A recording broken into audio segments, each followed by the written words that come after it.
हवा वो दिल के बात बतावन दे। मैं कुंवारा हवा वो दिल के बात बतावन दे। सुना है का तोरे घर दुआरी, सुना है का तोरे घर दुआरी, घर के अंदर आमन दे आमन दे आमन दे। मैं कुंवारी हवा दिल के बात गुठिया बंदे। मैं कुंवारी हवा रे दिल के बात गुठिया बंदे।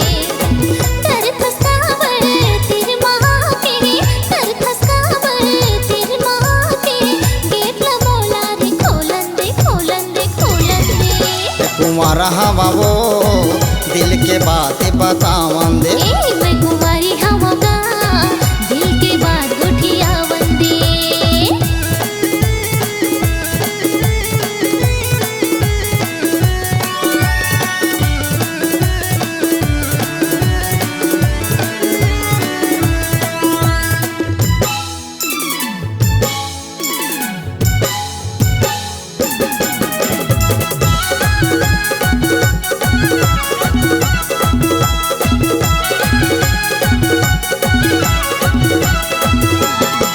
तहु हवचे कुंवारी गोरी, महू हवा वे कुंवारा।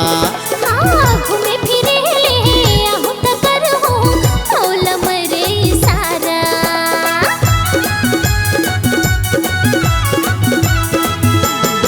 तहु हवचे कुंवारी गोरी, महू हवा वे कुंवारा। घूमे फिरे ले आहू तकर हो तौल मैं हाय सारा।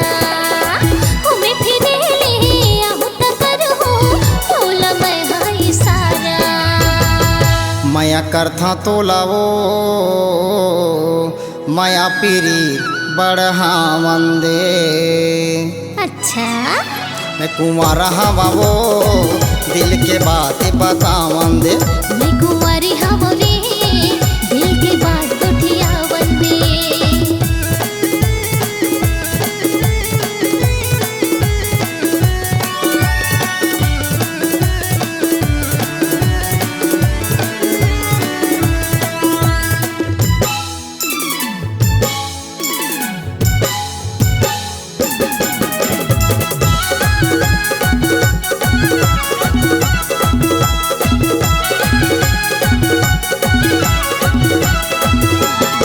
सोलह साल के तोरे उम्र है, चढ़ती हाव जवानी। तभी तो दिल में बसाई हो राजा, बना ही कही के रानी।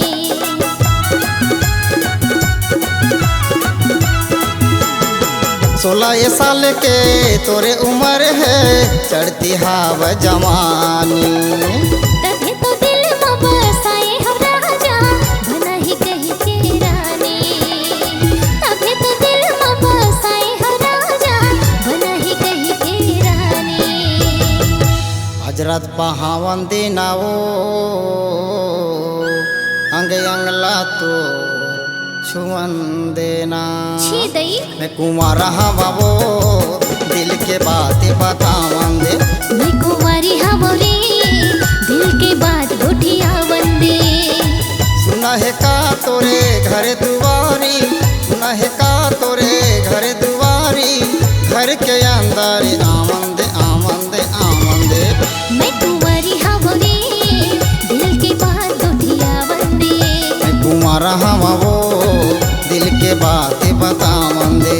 हाँ दिल के बात गुठिया बंदे।